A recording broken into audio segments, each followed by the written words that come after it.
లోక్సభ ఎన్నికలకు కాంగ్రెస్ పార్టీ కసరత్తు చేస్తోంది. ఇవాళ గాంధీ భవన్లో డీసీసీ అధ్యక్షులు, సిటీ కాంగ్రెస్ కమిటీ అధ్యక్షుల సమావేశం జరగనుంది. రాష్ట్రంలోని 17 లోక్సభ స్థానాల హస్తగతం దిశగా అడుగులు వేస్తోంది.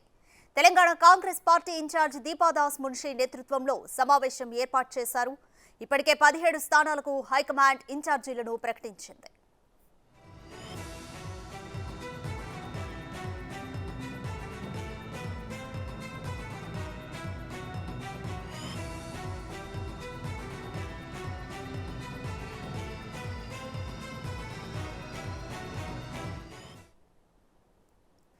మోర్ డీటెయిల్స్ మా ప్రతినిధి వెంకట్ అందిస్తారు. వెంకట్, తెలంగాణ కాంగ్రెస్ పార్టీ ఇన్ఛార్జ్ దీపాదాస్ మున్షి నేతృత్వంలో ఈరోజు సమావేశం ఏర్పాటు చేశారైతే 17 స్థానాలను లోక్సభ స్థానాలను హస్తగతం చేసుకోవడానికి కాంగ్రెస్ ఎటువంటి వ్యూహంలో ఉంది? ఈ సమావేశంలో ఎటువంటి నిర్ణయాలు తీసుకోబోతున్నారు? రాధిక, పార్లమెంట్ ఎన్నికలకు కాంగ్రెస్ పార్టీ వేగంగా పావులు కదుపుతుందని చెప్పుకోవచ్చు. ఒకవైపు అసెంబ్లీ సమావేశాలు జరుగుతుండగానే మరోవైపు పార్టీకి సంబంధించిన కార్యక్రమాలు కూడా చాలా స్పీడ్గా ముందుకు తీసుకెళ్తున్నటువంటి సందర్భం కనిపిస్తుంది. ఇక అసెంబ్లీ ఎన్నికల్లో విజయకేతనం ఎగరేసినటువంటి కాంగ్రెస్ పార్టీ వచ్చే పార్లమెంట్కి ఎన్నికల్లో 17కు 17 స్థానాలు కైవసం చేసుకునేందుకైతే ప్రణాళికలు రచిస్తుందని చెప్పుకోవచ్చు. ఇప్పటికే మొత్తం తెలంగాణ వ్యాప్తంగా ఉన్నటువంటి 17 పార్లమెంటు స్థానాలకు ఇన్ఛార్జీలు కూడా నియమించి ఉంది. అట్లనే ఆయా పార్లమెంటు స్థానాలకు సంబంధించిన సమీక్ష సమావేశాలు కూడా నిర్వహిస్తుంది.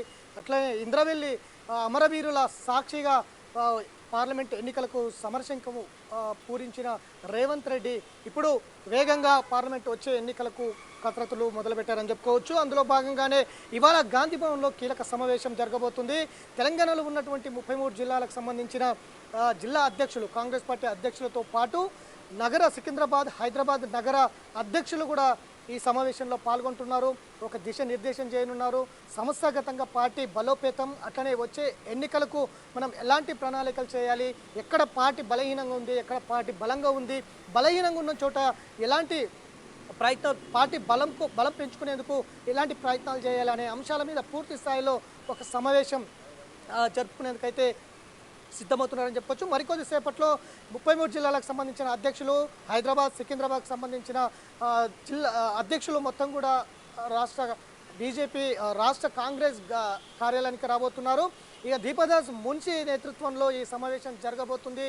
వచ్చే పార్లమెంట్ ఎన్నికలను దృష్టిలో పెట్టుకొని ఈ సమావేశం కీలకం కానుందని చెప్పుకోవచ్చు. ఇప్పటికే అప్లికేషన్ల ద్వారా దాదాపు ఎంపీలకు నుంచి, అభ్యర్థుల నుంచి దరఖాస్తులు స్వీకరించి ఉంది. ఇక వాళ్ళందరినీ కూడా స్క్రూటినీ చేసి ఒక్కొక్క పార్లమెంట్ నియోజకవర్గం నుంచి 2 లేదా 3 ఎంపిక చేసి ఇప్పటికే ఏఐసిసి అధిష్టానానికి పంపించినటువంటి నేపథ్యం ఉంది. ఇక వాళ్ళందరినీ కూడా ఎంపిక చేసిన తర్వాత కేంద్ర ఏఐసిసి ఎన్నికల కమిటీ ఒక జాబితా విడుదల చేసే అవకాశం అయితే కనిపిస్తుంది. ఈ నెల ఆఖరి వరకు మొత్తం కూడా పార్లమెంటు స్థానాలకు కాంగ్రెస్ పార్టీ అభ్యర్థులను ప్రకటించే అవకాశం అయితే కనిపిస్తుంది. మొత్తం రాష్ట్ర వ్యాప్తంగా పార్లమెంటు స్థానాల్లో గట్టి పోటీ ఇచ్చేందుకు, ఎందుకంటే చాలా జిల్లాల్లో మెజారిటీ ఎమ్మెల్యే స్థానాలు కాంగ్రెస్ పార్టీ కైవసం చేసుకున్నది.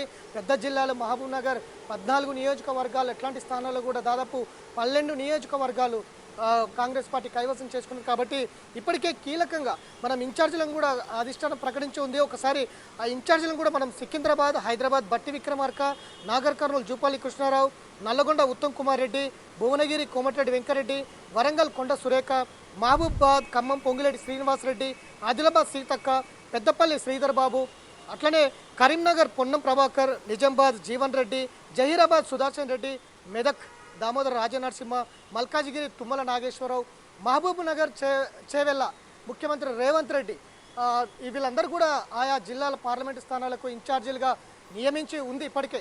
ఇక జిల్లాల సమీక్ష సమావేశాలు కూడా పూర్తి స్థాయిలో జరుగుతూ ఉన్నాయి. ఇవాళ జిల్లా అధ్యక్షులతో పాటు నగర అధ్యక్షులకు సంబంధించిన సమావేశం కీలకం కానుంది. ఎందుకంటే అభ్యర్థుల ఇప్పటికే వడపోత కార్యక్రమం జరుగుతూ ఉంది. ఎవరు బలమైన నేతలు, అధికార పార్టీకి సంబంధించి ఒక బలమైన నేతలకు అక్కడ పోటీలు దింపగలిగితే బీఆర్ఎస్ కావచ్చు, బీజేపీ నేతల్ని ఈజీగా కొట్టొచ్చు అనే ప్లానింగ్ అయితే అధిష్టానం చేస్తుంది. ఇప్పటికే అధిష్టానం కూడా దిశానిర్దేశం చేసింది. వచ్చే ఎన్నికల్లో, పార్లమెంట్ ఎన్నికల్లో ఎట్టి పరిస్థితుల్లో ఇక్కడ అత్యధిక స్థానాలు సాధించాలనే దిశగా ఇప్పటికే దిశానిర్దేశం చేసింది. కాబట్టి ఇక దీపాదాస్ మున్షి కూడా వ్యవహారాల ఇన్ఛార్జిగా ఉన్నారు. ఇక్కడే హైదరాబాద్లోనే మక్కం వేసింది. మొత్తం కూడా పార్టీ కార్యక్రమాలు చాలా దగ్గరుండి మొత్తం కూడా చూసుకుంటున్నటువంటి పరిస్థితి ఉంది. ప్రధానంగా హైదరాబాద్ నగరం మీద, హైదరాబాద్, సికింద్రాబాద్ ఈ కాన్స్టిట్యున్సీల పైన ప్రత్యేకమైన ఫోకస్ కూడా పెట్టింది. బలం పెంచుకునేందుకు ఒక విధి విధానాలు కూడా రూపొందిస్తున్నటువంటి సందర్భం ఉంది. మొత్తం మీద కాంగ్రెస్ పార్టీ పూర్వ వైభవం తెచ్చుకునేందుకు పూర్తిగా సన్నద్ధమవుతుందని చెప్పుకోవచ్చు.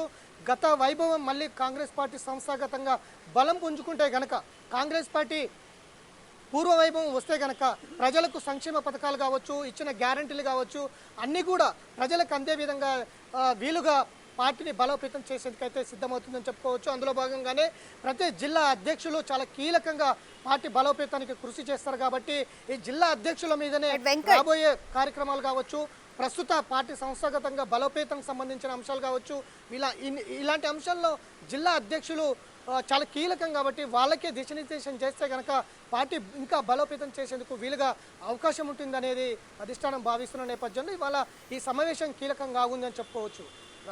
Thank you Venkat.